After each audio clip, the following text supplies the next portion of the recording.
Bir sevda oyunu bu, ne olur bilmem bunun sonu.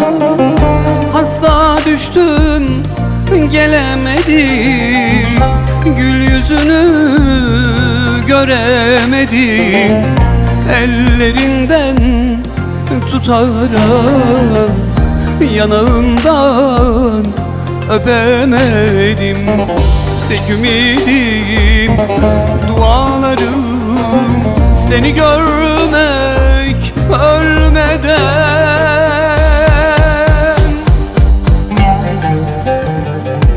Sardun yağlar açtı senin yokluğunda, ben hala burada senden sonra. Bir yanım hasret, bir yanım gurbet, çaresiz kaldım sensiz burada. Sardun yağlar açtı senin yokluğunda, ben hala burada senden sonra. Bir yanım hasret, bir yanım gurbet, çaresiz kaldım sensiz burada.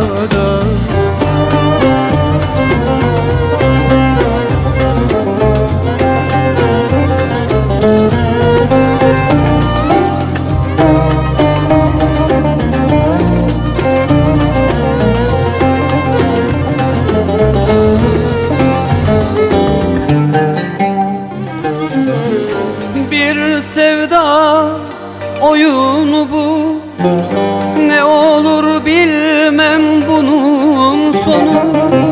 Hasta düştüm gelemedim, gül yüzünü göremedim. Ellerinden tutarak yanağından öpemedim.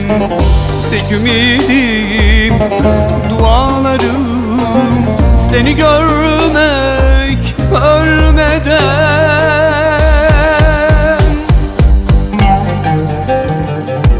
Sardun yağlar açtı senin yokluğunda, ben hala burada senden sonra.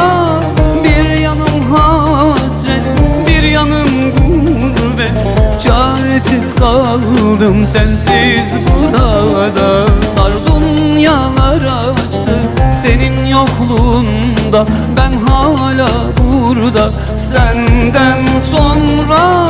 Bir yanım hasret, bir yanım gurbet, çaresiz kaldım sensiz.